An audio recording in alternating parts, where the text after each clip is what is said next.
Kenneth kasi, kinagalitan na naman ako. Wala naman akong kasalanan. Oh, akala ko ba nag-resign ka na? Bumalik ako eh. Ha? Di ba alam mo naman yung ugali ng Sir Kenneth mo na yan? Ba't bumalik ka pa? Ay nako, mag-resign ka ulit! Polly, kung pwede nga lang ba eh. Kaya lang, alam mo naman na kailangan namin ni Uncle yung pera eh. Kung alam lang ni Uncle ang mga pinagdadaanan mo dyan, siya na mismo magsasabi sa'yo umalis ka na dyan. Kaya nga hindi ko nalang sinasabi. So iiyak ka na lang, magtitiis ka na lang, ganun ba yon? Ha? Ano? Aray ko naman! Tonya? Tonya, umiiyak ka daw? Ha? Hindi ako umiiyak. Medyo nababad trip lang ako dun sa boss ko. Pero okay lang ako. Alam mo, Tonya, bumalik ka na lang dito. Alagaan kita. Promise. Anong alagaan? Hello, pag bumalik dito si Tonya, papatayin siya ni Sunny Boy! Ako, hello? Sabihin mo na lang kasi yung address mo. Para anytime, pwede ka naming dalawin dyan.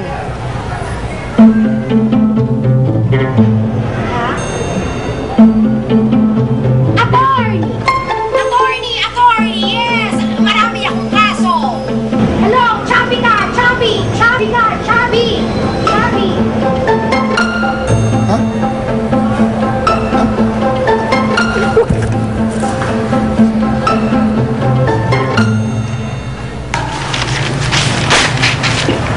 Sir Kenneth. Oh, Magpe-perform na po ulit kami mamaya, ha? good. Sarapin ako tinatanong ng mga customers natin bakit wala na ito performance. Sabi ko, mga tamad yata kayo siguro. Pero sir, meron sana akong request. Ano yun? Gusto kong isama ulit sa team ko si Tonet. Na-realize ko kagabi na magaling siya.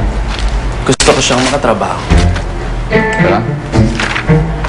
Well, tungkol kay Tonet yan, kaya nang bahala mag-usap. Ha? Kaya ko, nalalambuan talaga ako sa babaeng yan, sa baklang yan. So, kayo nang bahala dyan. Okay, sir. Thank Okay. you. Sige. Bye, guys.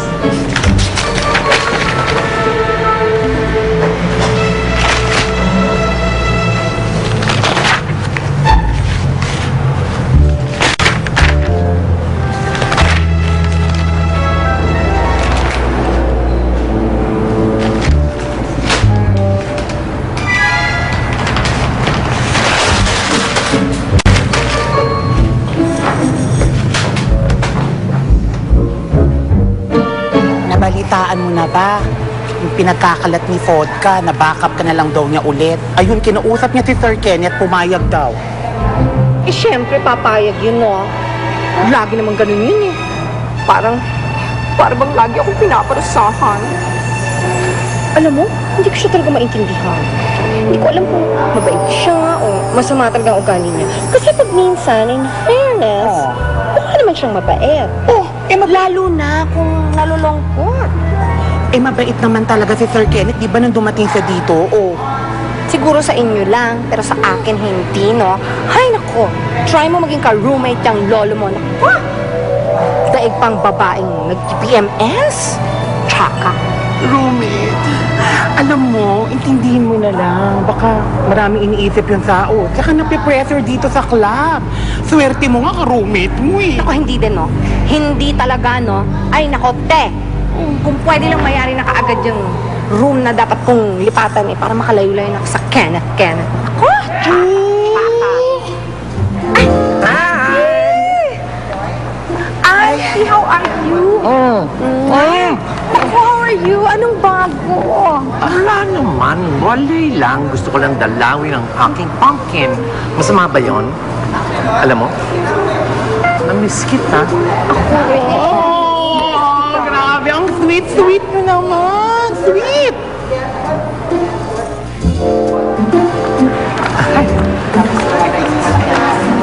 Eugene Velasquez.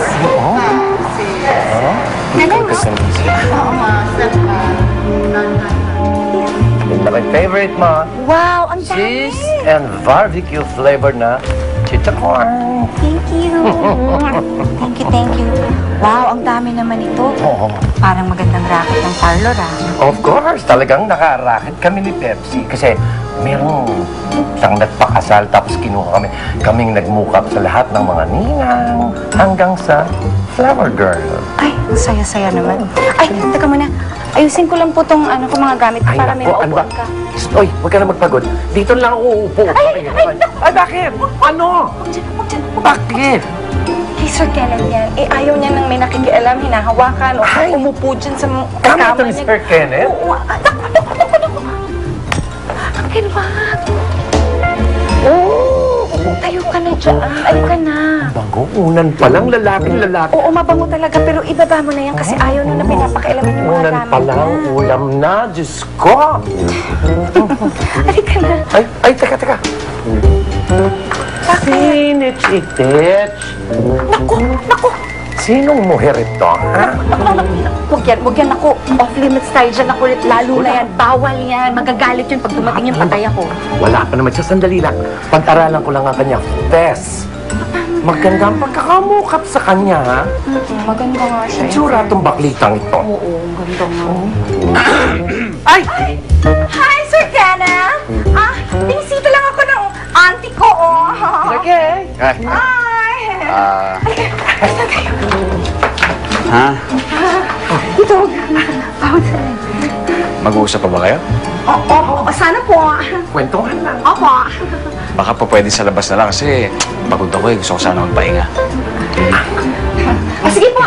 Sige. Halika na, auntie. Sige.